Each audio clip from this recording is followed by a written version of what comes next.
Hi everyone, this is Connie from Connie's Creative Creations. Welcome to my channel. If you are new here, please think about subscribing, hit that notification bell, click all. You'll be notified every time I upload a video, as well as give me a big old thumbs up and leave me a comment because I love reading them and responding to them. I hope you really enjoy the content that I have on my channel. So I'll get to more information on this challenge in a couple of minutes, but let's get right into the first project. Okay, this is a little house from the Dollar Tree, so it's $1.25, and you'll understand why I'm telling you how much it is in just a moment. But I am taking the price tag off of it with my heat gun, and I'm going to paint the back side, not the front side. The front side is a whiteboard, and what I need it for, that won't work. I mean, I guess I could make it work, but I wanted to use it this way. So I painted the whole border black, and this is folk art chalk paint in black. And then setting that aside, grabbing two of these signs. They're exactly the same. Taking off the jute twine and then the seaweed. Then I'm going to start painting them with white Adirondack folk art chalk paint, and I put 2 coats. Now I'm just trying to pry that seaweed up, but after I get that done, I go back and put the white Adirondack chalk paint on this little house and the first coat. Then I go back to this. I'm going back and forth on these because I didn't want to sit and wait. Well, I started to paint, and then I realized I hadn't fixed the corners, and I used the Dollar Tree spackle, I guess that's what it is. But I fixed the corners. They dried fast. I sanded them. So now I'm doing the Adirondack white, and I do 2 coats on each one of these so that it's nice solid white. And then I'm going to get those dry, and then I'm going to grab that, set them aside to dry, grab the little house. I am touching up on some of the black where the white got on to the black. I just wanted it to be completely black. I used a little paintbrush from Plaid. I'm a Plaid ambassador, so a lot of my products come from Plaid. So the folk art, the paintbrushes, you know, all that. Okay, so I went to my Cricut, and I cut out this little saying that says, rise and grind, sunshine. Now, I pulled that sun off because I decided I wanted to paint the sun. I'm using Pill and Stick as my transfer tape, and I'm just pulling that off. It works really, really good. Then I am going to set that aside, and I'll come back to that in a minute. Because then we're going to go to the signs. Now these are 2 more. Well, this is the first one. I did some more cutting on my Cricut. And this says, may your coffee kick in before reality does. So I'm just using my transfer tape again, and I am getting that all burnished, and I already did the weeding of it, and I'm getting that ready, and it's going to go on the sign.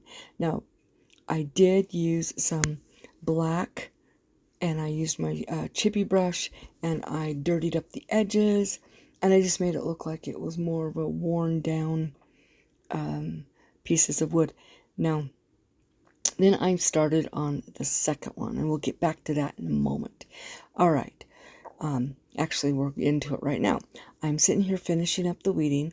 This says, coffee offers forgiveness for everyone, everywhere. And I thought, I love this saying, so I'm just getting all of the weeding done. Now, these first projects, they each costed $1.25 each, plus supplies. So that's important when it comes to what this challenge is about. And it is the 5 under $5. So what this means is each project has to be under $5 or under. So we've got $1.25, $1.25, $1.25, 2 more projects to go. All right, The hosts are Emily from Farm Charm Chic, Missi from the Crafty Cove, and LaParsha from Creating It Myself. Now this is a challenge that they do every single month, and they have new guest hosts every month. I love this challenge. It's one I have not missed since it got started. I love it. So let's get right back into this third project. Okay, this is a tray that I made last year. This was made from a cookie sheet, an old cookie sheet that I had. So yeah, this is just pretty much supplies only, completely on this. So I'm painting this with the white Adirondack paint because it looked really rough and I had sanded it a little bit. So once this is done, completely dry, then I grab my Plaid resin, epoxy resin kit, and I am going to mix this up. This, because I'm a Plaid ambassador, they sent it to me. You can buy this from Amazon. You can get it at Walmart. You can get it at other places as well. But I get it sent to me. So I'm just putting, there's 2 bottles, 1 and 2. You put them together and mix them for 3 to 5 minutes. You want all the cloudiness to go away. And once that's done, then I'm just going to pour it right on top, right in the bottom of this. Now, I realize after I'm mixing it that I don't have enough. So I grab my other kit of the epoxy and I pour them all 4 bottles in there and I mix it for 3 to 5 minutes, and then literally just pouring it over this and letting it sit for 24 to 48 hours.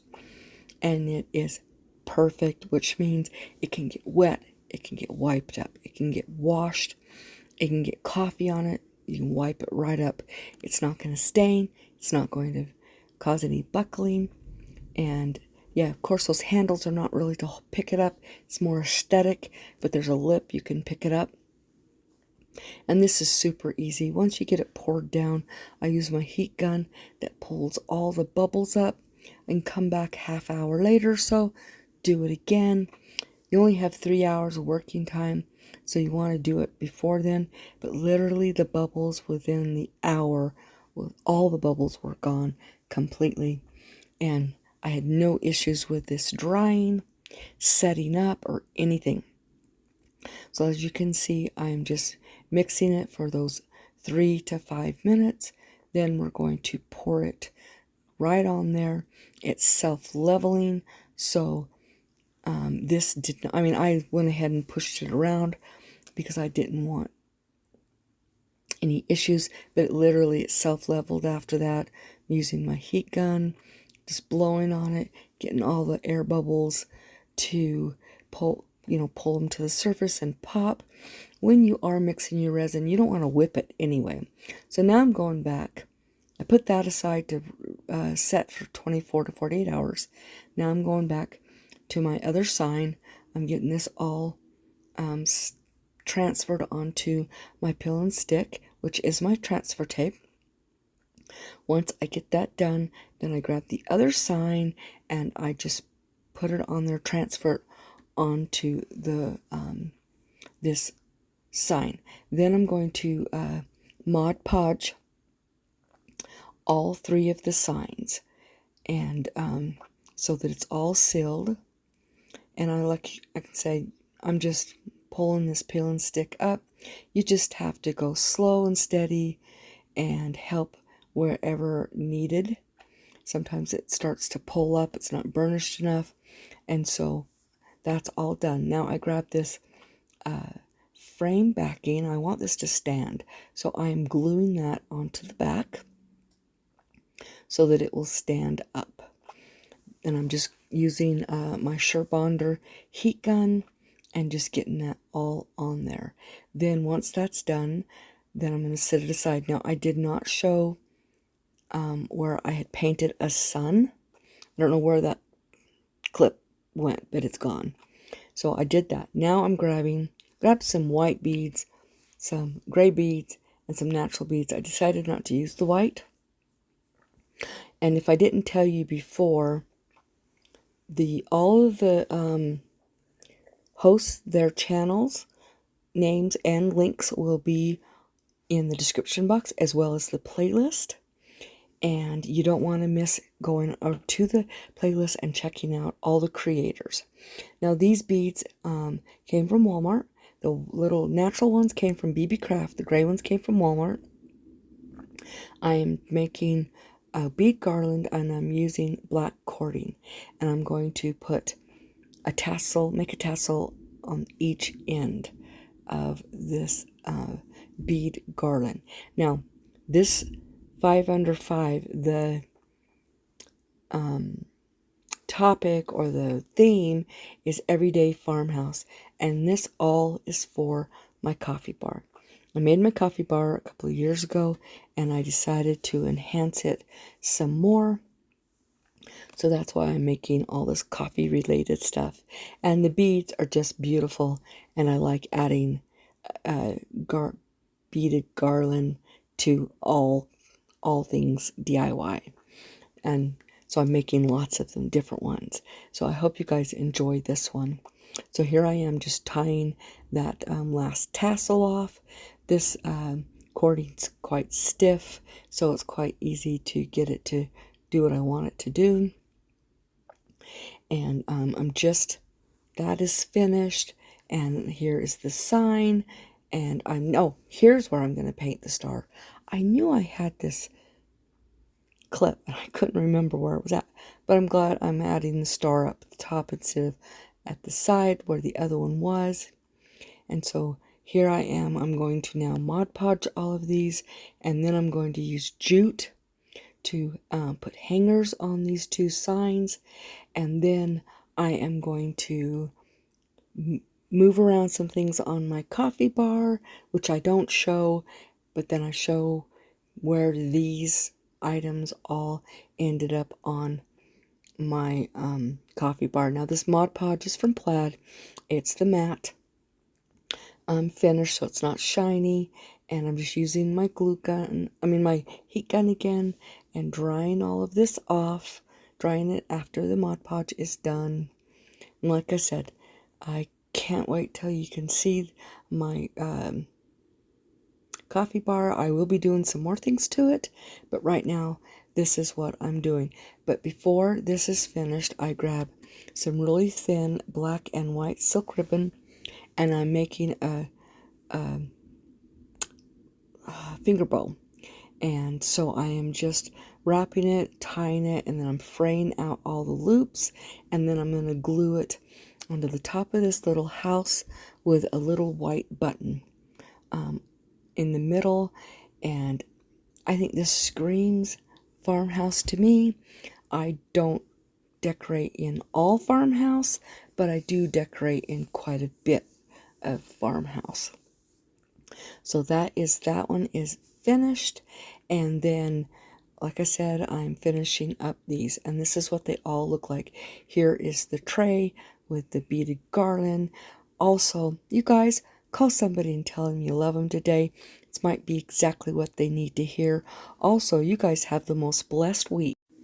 And don't forget to be the Bible that somebody reads today. Bye.